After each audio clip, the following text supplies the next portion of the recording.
I'm going to talk about my first winner, and I'm going to steal it from you because you have some familiarity with this organization, the Washington Commanders. You had to take a hiatus from the podcast earlier this year to help them find their general manager. Turns out you did a pretty good job because Adam Peters and head coach Dan Quinn have been hitting home run after home run. Obviously, Jaden Daniels in the first round. I think that's a pick that we all get behind. And then in round 2 at pick 36, and we talked about this young man earlier today on the pre-Day 2 podcast that we did on the CBS Sports Network. Johnny Newton somehow still on the board at defensive tackle out of Illinois. He goes 36. Then pick 50 to get Mikey Sanders still. I'd heard that he had a chance to go higher on day 2 than he did. Then your favorite player that I piggybacked on and named him as my favorite player, tight end Ben Sinnott. He was my number 2 tight end behind Brock Bowers. He ended up being the second tight end off the board. So good for me, I guess. I finally got one right. I've had a rough stretch here with the dollar bets, and we'll get into that in a second. Brandon Coleman, the offensive tackle at TCU, you liked him a lot. And then they wrap things up, the last pick on day 2. End of round 3, compensatory pick. Luke McCaffrey. Did not see that coming, especially with Troy Franklin was still out there. There's some other wide receivers still available. How do you feel about this draft? Because this team is immeasurably better on paper than they were 2 days ago. Yeah, I had no doubt that Adam Peters, his first time becoming a general manager, and where he's been, he was with the New England Patriots. They won a Super Bowl there. He was with the Denver Broncos. They won a Super Bowl there. Worked under John Lynch, who I think is one of the best personnel men in the league right now, Kyle Shanahan. So when and Josh Harris, the owner of the Washington Commanders, put him in charge as general manager, this is a result. And I think not only this draft, but what they were able to do this offseason and how many veterans, the Ecklers of the world, and a lot of the guys that even the coaching staffs, Dan Quinn were familiar with, are going to come in. I think it's going to be a lot quicker turnaround in Washington than people think.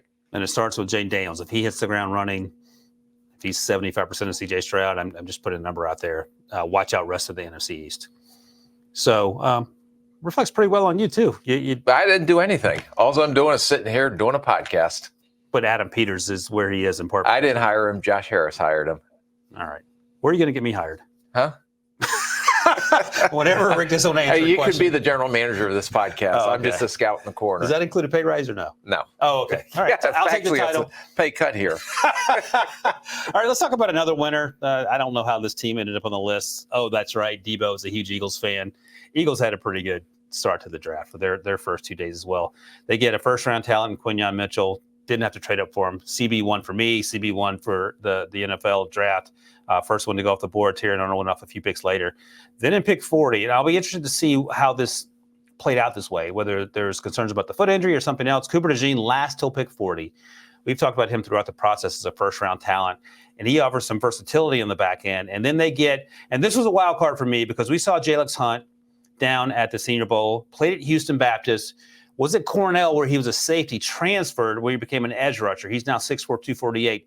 He looked overmatched at times, but this is a pick where you're looking to develop him, and he has the physical tools that a lot of players may not. Yeah, when you watch him on tape, I don't know if he knows what he's doing yet as a pass rusher, but you can't teach his length. You can't teach his athleticism. You can't teach the first step foot quickness that he has, getting off the snap. You can't teach hand. You can't teach pass rush moves. So all the things that he may be lacking right now are correctable with coaching. And he's probably not going to be a major contributor this year, but as Howie Roseman's done, he usually drafts for the future, and this kid's a draft pick for the future. Debo notes, because he took copious notes on everything the Eagles have done. Howie Roseman, the general manager, jumped in at the right time to get the cornerback here because there were a run on corners, and we talked about that heavy offense to start. And then as we got down throughout the process here, the defensive players started going off the board. It's hard to imagine that 40 picks in, they got 2 first-round talents to solidify that secondary. Last year, they got Sidney Brown in the secondary. They had Eli Ricks. They got the young man out of Georgia. They have a lot of young, talented players on this defense. Struggled last year. Vic Fangio's there now. You'd have to imagine this defense is going to look completely different than it did 12 months ago. Yeah, and one of the weaknesses on their defense was the secondary last year. And Bradbury's getting older. Slay's getting older. Bradbury had a down year last year. So to add what they were able to add to the secondary, and then plus Cooper DeJean may be their punt returner, could be a kickoff returner as well, can play multiple positions whether it's Nick, whether it's safety, a little bit like Gardner Johnson. So he may be learning from him as well. They have Blankenship coming back. Hopefully he can stay healthy. So the Eagles, all of a sudden, a weakness on their team last year becomes a strength. So Daniel Jeremiah said during the NFL Network telecast that Vic Fangio said that Jalen Hurts was one of his favorite players. So you get your new defensive coordinator. He gets a shiny new toy to work with, and apparently he has big plans for Jalen Hurts. So that'll be fun to watch him develop as well. At this moment, Rick, I would like to take an opportunity to apologize to the Buffalo Bills. I overreacted on Thursday night when they traded down not once but twice. The trade up included the Kansas City Chiefs getting 4-2-1 Worthy. That's what I'm going to start calling them now. Xavier Worthy. Brandon Beane apparently knows what he's doing. Yeah. And what was your cautionary tale to fans and me? Yeah, I told you, relax. There's more than just one day in the draft. And I thought Brandon Beane, because of all the talent, especially they lost on defense and some of the tough decisions they had to make because of the cap situation they were in, that they needed to accumulate more picks. They still got Keon Coleman, who I think is a great fit in Buffalo at the receiver position.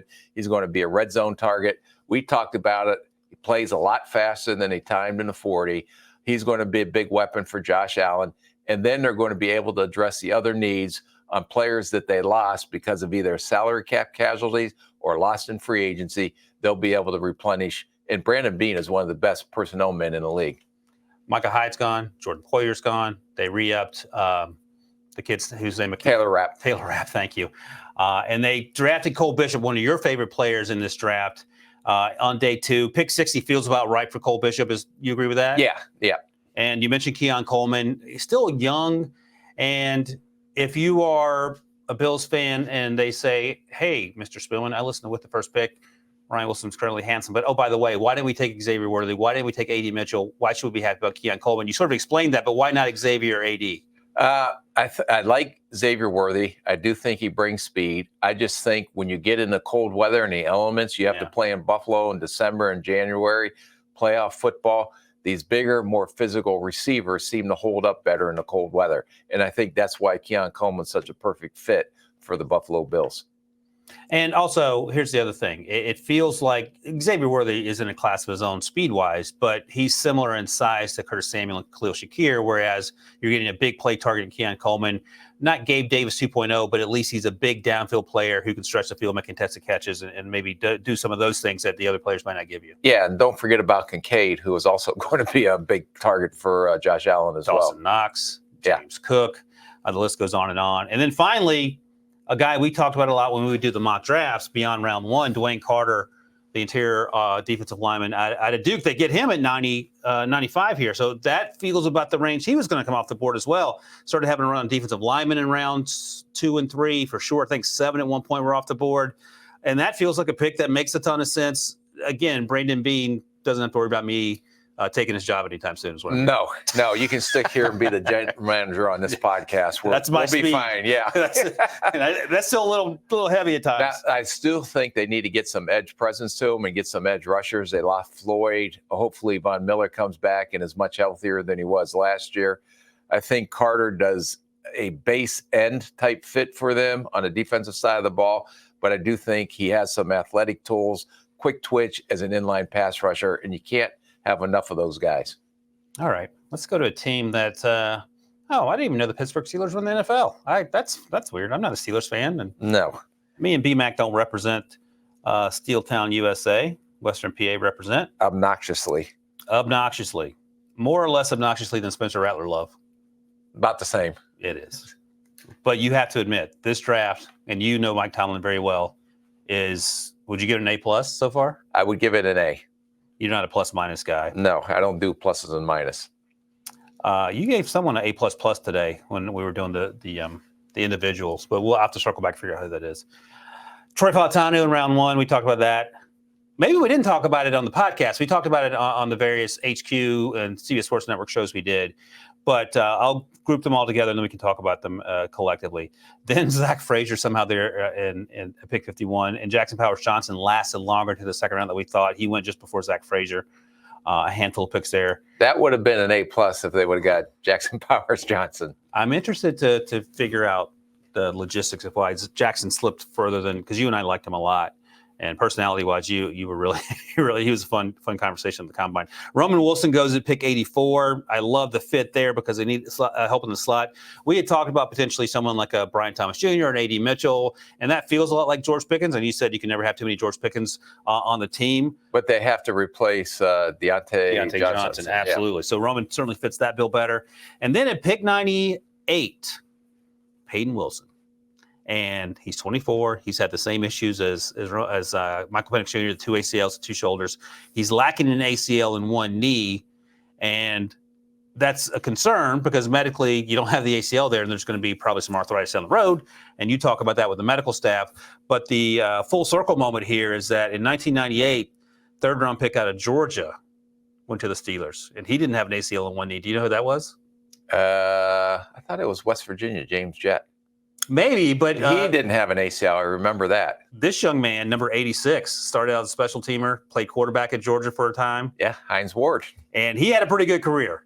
So maybe that's the link that you want to make in terms of the productivity expectations for Peyton Wilson. But tell me about this draft. They went offense, picks 1, 2, and 3, and then got they needed help at linebacker, and Peyton Wilson feels that need too. The Matt Canada offense is officially dead. Arthur Smith's coming in. They're going to be a physical team. They're going to try to run the ball. Now, with what they did addressing the offensive line, I think that's going to take care of itself. It's going to help Russell Wilson or Justin Fields, but I think it's going to start out to be at least Russell Wilson right now. And then Peyton Wilson, the only Wilson they didn't draft was Ryan Wilson. The biggest fan. Yeah, and I'm not so sure you may be gone by the 7th round tomorrow. Yeah, there you go. Then we'll do the podcast on the road. I joked, Debo, that and Rick, to his credit, has been inundated with Steelers chit-chat and Bears chit-chat because we're here with Joe Musa, who understandably should be incredibly excited about the Caleb Williams, Rome Odunze start to their draft. But there's a good chance, Rick, Steelers-Bears Super Bowl, and you want to make that dollar bet or no? I'll make that dollar bet since you're probably down. I mean, right? We didn't even get to where the bets are right now. It's closer than one might expect, according to Debo. So, all right. I look forward. I'll be looking for my Venmo account. We have to get that graphic for the podcast as well. Okay, great draft by the Steelers. One last thing: at any point, assuming Russ Wilson is fully healthy, at any point is he replaced by Justin Fields? Do you think? I think as long as Russ is healthy and he's playing at a high level, that'll be Russell Wilson. Yep. No, I agree with that. All right. End of the night. Debo says I can give you the update on the $1 bets. We have 5 more heading in tomorrow, and things I'll just tease are a little closer than you might think. Well, very interesting, as Rick Spielman might say. Very interesting. You have to say it with the accent. Okay. You're the accent guy. I'll just say this, by the way. Producer Debo, you will be able to commiserate. Rick, as you admit, don't remember names. You call me Bob, Willie, Johnny. This man knows every lyric to every song that's ever been on the radio. It's insane the recall he has. You are, without a doubt, the Rain Man of music. So that's an interesting twist I didn't see coming this week. But singing voice needs some work, but the lyrical recall is top notch. All right, next up, Michigan. And, I mean, sweet mercy alive. I wonder how this team won the national title. All they do is get guys drafted in the first and second round. Of course, J.J. McCarthy went in round 1. And then, Rick, we have Chris Jenkins. The defensive tackle goes 49 to the Bengals. Sandersill, we talked about, went 50 to the Commanders. Junior Colson, the outstanding linebacker, goes to the Chargers at 69. That's 1. You have 1 in the 2.5. I got to get 2 more. That's right. So one of the $1 bets is that former Michigan coach and now Chargers coach Jim Harbaugh takes at least 3 of his former players. Junior Colson makes that 1-2 to go for Rick. Blake Corum goes 83 to the Rams. I love that pick there just because of the success they had with Kyron Williams. We talked about Roman Wilson to the Steelers. And then Zach Zinter, who you noted earlier today, had the leg injury, still ends up going 85 to the Browns.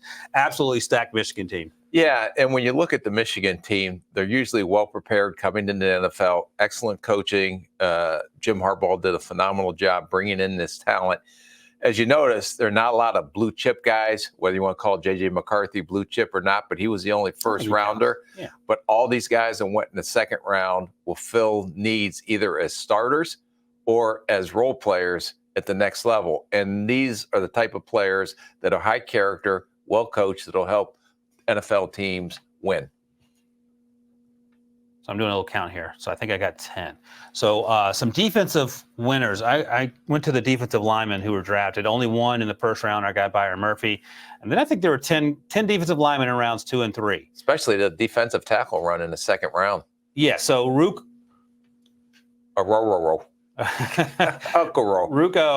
he was the first defensive tackle, and that was a surprise. Do you agree with that? Yeah, because he may have the most upside because of the athletic traits. He didn't play a lot of football in high school, I think not till his junior year.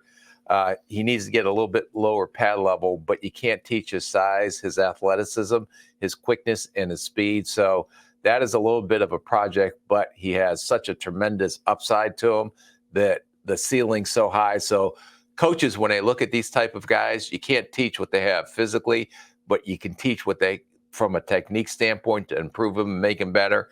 And this kid has an opportunity to get with the right coach that will really take his game to the next level. I had him going in the second round, but he went 35 overall. So congratulations to him. I didn't see that coming. But again, that's why I'm the GM of this podcast and I'm the GM of the NFL team. So Rook Ohoro, we have to learn his name. It's so hard to say, so I apologize to Rook. You're not helping. Then Johnny Newton at 36, the very next pick. And I don't think anyone on planet Earth, at least in the with the first pick universe, had Johnny Newton going after Rook. No, that was a little bit of a shocker. A bigger shocker, and this guy, young man's a winner, and we'll see how it works out. T'Vondre Sweat had the DUI a few weeks ago. He weighs 360. You wonder if he's just a two-down guy. And the fact that he went 38 clearly ran Carthon and Brian Callahan had no such concerns. Yeah, no, they must have did their research and felt comfortable with the DUI. But this guy, no question about being a zero nose or a nose tackle that can stuff the run, take on double teams. He does have sideline to sideline range, which is funny. He's not Jordan Davis, right? Who was another massive man that Philadelphia took in the first round last year. But the biggest question is, I don't know if he's going to help them much as an inline pass rusher on third down. But to get more physical up front, they were able to do that, addressing some of the offensive line needs, and also now adding Sweat to that defensive front. And by the way, maybe we've had a preview of what this is going to look like because T'Vondre Sweat and Byron Murphy, maybe they'll look something like T'Vondre Sweat and Jeffrey Simmons. We'll see. Yeah. And Braden Fisk, a guy we love, then Mason Smith went picks 39 and 48 to the Rams. Another guy with a huge upside. Yes. And we saw him at the LSU Pro Day. He went to the Jaguars. Chris Jenkins, we talked about him as the Michigan player, went to the Bengals, another athletic freak. Michael Hall Jr., who we've talked about in the past, we thought he would go on day two. On day two, he goes to the Browns, so he's not going very far down the street. Twitched up, but as you've noted, needs to get a little stronger against the run. He plays with a high pad level. Just so you know, it's up the street, not down the street. Columbus is in the middle of the state. Cleveland is, you have to go north to get to Cleveland. I didn't know. I don't know Ohio very well. I know Apparently not. I know Western Pennsylvania because that's all that matters. Yeah. There's no football. Yeah, they're a suburb of Ohio. Marshawn Nealon went off the board. I think he's listed as a defensive lineman, probably more edge, if we're being honest about his future. Yeah, no, and just watching him down at the Senior Bowl, I think that's where he started to make his climb or his rise through this pre-draft process. Talking to one of the defensive line coaches that actually coached him down there, felt he had the best first step quickness out of any defensive lineman that he was coaching down there, and the most natural bend at the edge and flatten to the quarterback. So he goes to Dallas. That's a need there. And Dwayne Carter, we talked about going to the Bills. And then finally, McKinley Jackson at Texas A&M, who I liked throughout the process. And I talked myself out of him, and that's on me. That's what I got to. Another big two-down nose tackle on me. And I don't think they'll help him in the pass rush, but he's definitely going to help him in run defense. And telling that on day two, the Bengals got McKinley Jackson and also Chris Jenkins. So they're concerned about beefing up that unit, and that's exactly what they did. And well, they probably saw what Pittsburgh did. They know Cleveland's going to run the ball. So that is if you want to call it a black and bruise division, because it is a physical brand of football in the AFC North. And Debo notes, in terms of the winners along the offense, most offensive linemen drafted in the first 3 rounds, 25. And that tells you how deep this class was. Exactly. And let's hit a couple. We're not going to go through all of these guys. I'm seeing. I don't want to mention one guy because I know you'll be yelling and screaming about it. Oh, I know who we'll talk about. Pick 71. Your guy, Isaiah Adams, goes to the Cardinals. Yeah, no, I love this kid. He played out of position at Illinois. He was a right tackle. This guy is a ballroom brawler. He doesn't have the athleticism to play on the edge or tackle at the NFL, but slide him inside the guard, and he's going to go toe-to-toe with anyone in the NFL. And similar type player in terms of the description you gave as not being afraid of anything. He feels like this player, even though he played on the opposite coast. He's going to Seattle, pick 81, Christian Haynes, the interior. Yeah, loved him down at the Senior Bowl, and he was probably one of the most competitive offensive linemen we've seen down there. The biggest issue with him is he does not have, in my opinion, position flexibility. He's a guard only, but he's going to definitely compete for a starting job with the Seattle Seahawks. So Jackson Powers Johnson, probably not a winner in his eyes because he probably thought he was going to go 20 picks higher, but pick 44 to the Raiders, and that's a need for the Raiders. I like that pick there. After in the first round, they got Brock Bowers. Brock Bowers is a great player, no doubt about it. And Zach Zinter we talked about previously. All right. The one guy that I thought would have went today, and he's probably going to go early tomorrow, is Mahogany from Boston College, who's another one of those barroom brawlers. It's best in a small area, but he's going to go toe-to-toe with anyone.